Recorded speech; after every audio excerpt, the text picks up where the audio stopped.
welcome back everybody. It is the new year and another year of the Agri duo. Karabo and I are back with a bang, and we cannot wait to start off this year with our first video, and we could not have done it without a bit of a banger.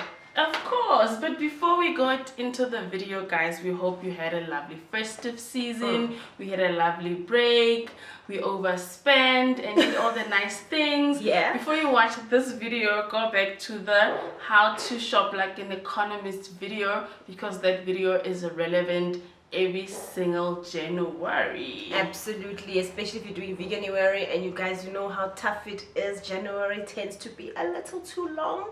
So yeah, go and check out that video. Yes, and on today's episode, guys, can't see. The dreaded L word, load shedding. Yeah, load shedding, guys, that's what we're going to be talking about, and just saying how does it impact agriculture. We know all the industries are impacted on different levels. Even as personally, as people, as consumers are impacted, because I've read reports where people say they've had to, you know, throw away their food because their fridge was not working for like 36 hours. And I'm thinking, as a stockpiler myself, I cannot afford such, because I've got a whole lot of stockpiled stuff. You still stockpile? I couldn't even stockpile, because now with these 4-hour cuts, things go off, hey? I know, but so I've been buying weekly. Yes, but for some reason I've been fortunate in that, you know, we haven't really had that hectic power cuts. And I invested in a chest freezer, so it can actually make all the difference. Yeah, but for us that is still, it's easier, you know, it's easier to manage. You can still find ways. I'm not saying it's easy, because it's really tough, and getting alternative solutions to this energy crisis is really expensive. Solar panels are expensive, generators are expensive. So you can just imagine if somebody has just 1 hectare. I mean, we're just talking a few hundred square meters. Yeah. So every aspect of agriculture has really been affected by this electricity crisis, and in a major way. And what does it boil to, guys? It will obviously boil to the cost of food, the availability, us being able to get, you know, nutritious food on time, because the whole value chain has been disrupted. Yeah. So that's what we're going to be talking about today. Dolls, would you like to start? Which industry would you like to talk about? Because all industries basically are feeling the pinch. Okay. Some more than the others, of course. You know my fave, I'll always be a grain girl at heart, right? Loving my pap and all, but we are in the season now. It's very critical for, you know, the plants to grow ultimately. And we had this massive heat wave. So when I'm thinking field crops, guys, I'm talking maize, I'm talking your sugarcane, I'm talking your sunflowers, soybeans. And this heat wave, we needed to irrigate some of those crops. Yeah, we need to. But how do you irrigate when you do not have electricity? Do you see where I'm going with this? So we're just having field crops are affected. The guys in the Northern Cape, mainly irrigated lands that side, they were not even able to irrigate, because now they have to contend with everything else on top of electricity shortage. Imagine, guys. So what the industry was actually saying was that because it's summer, like Conce is saying, everything, we started the season in October, they need to irrigate, they need to get the crops growing.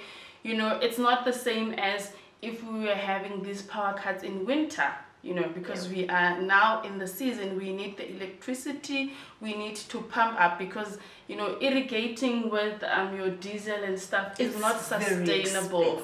It is definitely not sustainable, and it will put that knock on the cash flow, definitely. So absolutely, our guys are really crying because of all of that.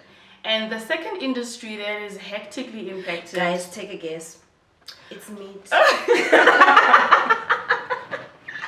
It's January. But okay, I'm going to start not having meat in February. I'm detoxing in February, guys. Okay. The poultry industry is under siege.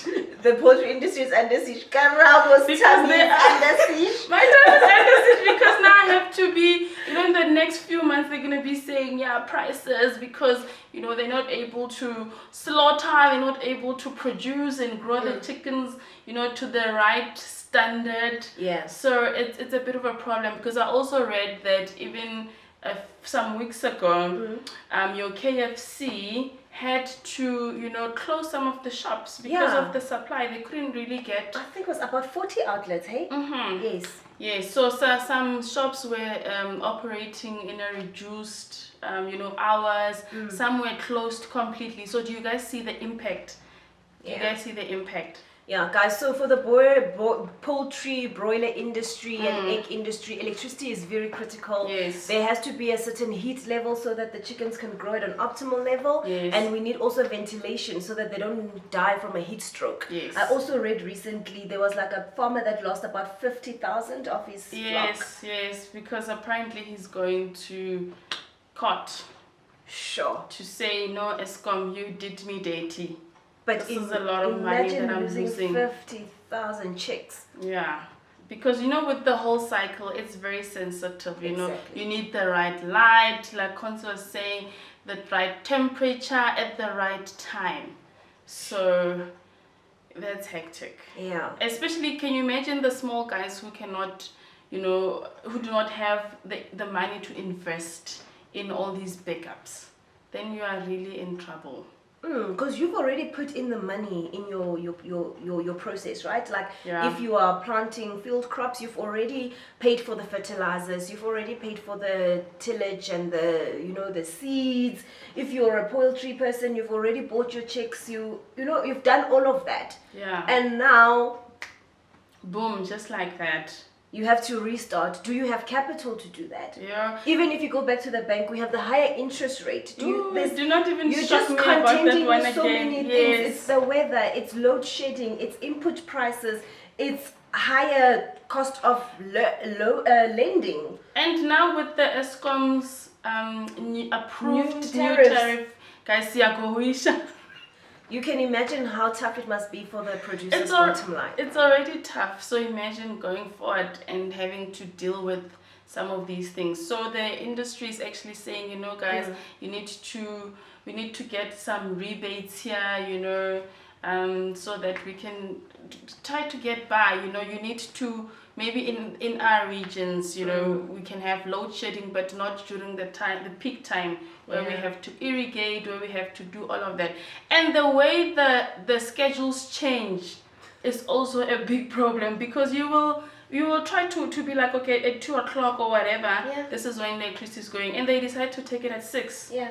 That time you had made alternative plans. What happens now? Yes, I was talking to one guy who's actually in the soybean crushing industry, right? Yes. So, and he was saying, Consi, for us, when they say, okay, they're going to switch it off, let's say at midnight, he needs to do an additional 2 hours prior to that, switch off his machine so that they actually cool down prior to the shutdown. Otherwise, his machinery is going to wear and tear. Yes. So on top of the 2 or the 4 hours, he's got an additional 2 hours, which means the thing is not running at optimal capacity. And now we've got this crazy record crop that is coming. Where is it going to be crushed when we are running at, let's say, 50% or 60% at the crushing mills? And that then relates back to animal feeds, because now that cake, that soybean cake and the oil, they're going to the animal feed. So the piggeries, the poultry, the livestock sector again is impacted. Do you see? It's just a whole myriad of connections that leads to shortage, that leads to the consumer being stressed, because now supply is down and prices will As go if we up. are not broke enough as it is currently, guys. Things are really tight, and we just have to deal with all of these things. Yeah. And it's also table grapes are also now in season. I was about to say that my favorite fruit, okay, guys, every fruit is my favorite fruit, but I really have like a soft spot for grapes. They are in season, right? Yes, they're in season, so they're also having all those disruptions, in terms of the Cold storage. Cold storage, yes. And you can imagine for those who are actually exporting, because now, you know, if you're going to export to international, there are standards that you have to abide by and comply. You know, the quality will be very important. So all of that is being compromised. And those are very perishable produce, right? Yeah. So, I mean, like you said, if it's the quality or the biosecurity measures, whatever, is not up to standard, there's an actual risk that your stuff could not be taken. Exactly. So, and all of that goes to what? Having a backup. And with the backup comes lots and lots and lots of costs as well. You know, and I also saw on Twitter, you know, a list of all those businesses that are having to shut down because of the electricity crisis. It's just shocking. Yeah, It's very sad. It's very, very big, guys. Like the electricity, we cannot even express how important it is that they somehow find a solution, short term, medium term, even long term. Like this is really a crisis. Ubana solution. I don't know, friend. I heard Togo Diziza, the Minister of Agriculture, was meeting with the entire agri industry, trying to come up with a task team. I don't know what the task team will be doing, but I'm hoping that there's some sort of a resolution. They'll be raising all these issues, and hopefully so they're gonna raise it. But we know the issues. They highlight the issues so that then the minister and the team can convince Eskom. We don't need to convince Eskom, guys. Chickens are dying. To do some of these things. Yes, the value chain is crumbling. You know, we're now going to negotiate and say, guys, okay, please don't do it at this time. You know, in the rural farm areas, have load shedding outside this time at least. Because we cannot really say we must be excluded. That is not going to happen.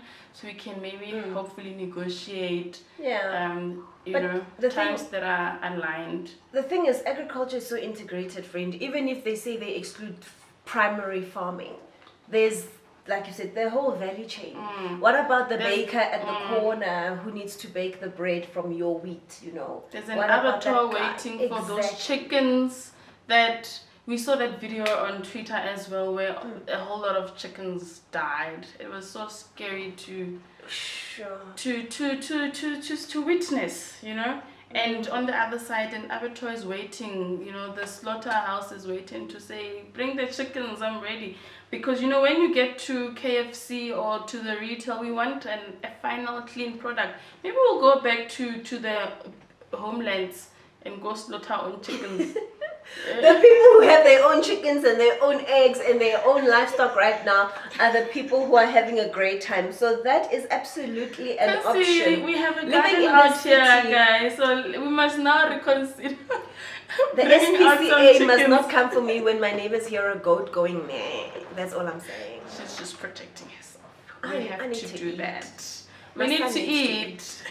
Yes. And we need to eat affordable and fresh, good quality food. Yeah. Totally. Yeah. All doom and gloom on our zero energy crisis problems, but yeah, it is what it is. Yeah, we'll keep you posted on how things are going forward. Hopefully next video will come up with a better... Maybe we'll be more positive. We hope so. Okay, guys. Until next time. Because why are you laughing? When we have electricity, we'll shoot another video. We will shoot another video whether we have electricity or not, guys. We will see you in our next video. Bye.